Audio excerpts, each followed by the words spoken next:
তুই প্রেজেন্টেশন করিস, প্রবলেম নাই। Assalamu alaikum everyone. I'm Ashrafur Rahman Shubho from CSC12 batch. Today we'll make a presentation on electronic device and circuit course. So today we'll discuss about a special kind of electronic device called diode. So what is diode? A diode has two kind of semiconductor attached with it. So we got two kind of semiconductor, a p-type semiconductor and n-type semiconductor. In p-type semiconductor we get a majority positive carrier, and in n-type semiconductor we get majority negative carrier. When we add these two kind of semiconductor together, we get a special kind of device called diode. So in diode there is a midpoint of these two kind of semiconductor. In that midpoint we get no electron or positive charge carrier, which is no charge carrier, which is you can say a neutral zone or buffer zone. Here it has a special name which is called depletion region. So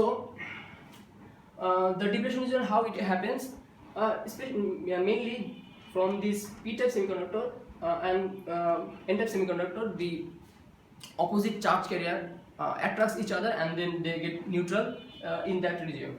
So we got two kind of diode, PN junction diode and a Zener diode, both almost similar in terms of their activity, but there is a slightly difference. So in p-type semiconductor, in PN junction diode, in p-type semiconductor there is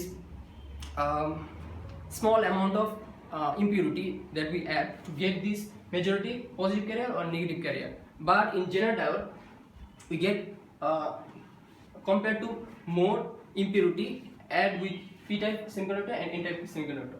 So that's why the depletion region of Zener diode is slightly reduced or small compared to PN junction diode.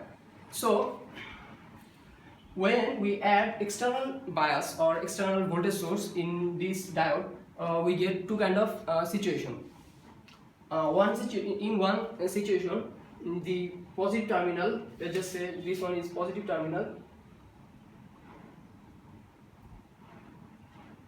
When this positive terminal connects with the p-type semiconductor and the negative terminal connects with n-type semiconductor, the depletion region gets reduced as the similar kind of charge repulse each other, and then that's how the depletion region gets reduced and we get electron flow. But in case of reverse bias, which is the negative terminal of the voltage source connects with the p-type semiconductor and positive terminal connects with n-type semiconductor, the depletion region gets widened as because the opposite charge attracts each other and then the depletion region gets widened. Similar kind of things happens in Zener diode also, but there is a difference. In forward bias both act similar way. We can see this in VI characteristics curve. So in this curve we can see that a certain voltage, let's just say for silicon type of semiconductor, we get it 0.7 volt. After that voltage supply in forward bias mode, the electron can easily flow from one terminal to another terminal of the voltage source, and we can see that there is a constant electron flow. But in reverse bias mode, there is a difference in this PN junction diode and then in Zener diode. So when this is our PN junction diode, when we supply a normal amount of voltage in reverse bias mode, the depletion region gets widened and then no electrostatic can flow. But after a certain amount of voltage provided, the depletion region gets broken, which is, we can say, breakdown voltage. So after that breakdown voltage provided, the diodes get overheated and it can destroy. But in case of Zener diode, the magic happens in this reverse bias mode. So we have a VZ, which is a Zener voltage. It has a certain amount of breakdown voltage or Zener voltage, which is let's just say in that case 10 volt. after that voltage supply we get a constant amount of voltage but a huge amount of electron flow.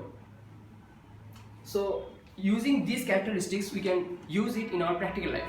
So we can use it as a voltage regulator in our practical different kind of electronic component. So we made a simple kind of voltage regulator circuit where you can see that here is a normal resistor which we used to control our current, and also we get a Zener diode in reverse bias mode as the positive terminal connects with the negative terminal. Also we can say that the symbol of this diode, so this is our normal diode symbol and this is our Zener diode symbol. So we used as Zener diode in this circuit.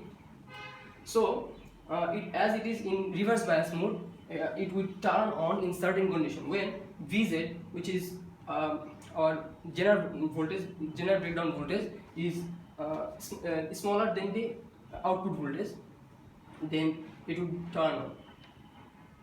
But when the Vz is greater than the our output voltage, then it would be turned off. So let's just say our here our output voltage is 9 volt. Then the voltage would be the Zener diode would be turned off, and then there would be only one way to flow the electron, and the our load resistance will get all the voltage. But in case of the certain amount of voltage that is greater than the our Zener voltage, the voltage the Zener diode will produce a closed circuit, and it would produce a constant amount of voltage, which is let's just say here it is 10 volt. So we can say that our voltage source provides 16 volt. 2 volt drops in this resistor, and other 14 volt other 14 volt constantly supplies here. So we can see that 14 volt is greater than 10 volt. That's why the diode will turn on in reverse bias mode, and we will get a constant amount of voltage supply, which is 10 volt. In that case, we can get any a certain minimum to maximum range of current, but a constant amount of voltage. So using this, we can control our expected voltage level, and as we can see that also a constant amount of voltage using this Zener diode. So we can call this circuit as a voltage regulator circuit, and we can use it in our practical life, daily life, where we need a constant amount of voltage. So that's all for today. Assalamu alaikum.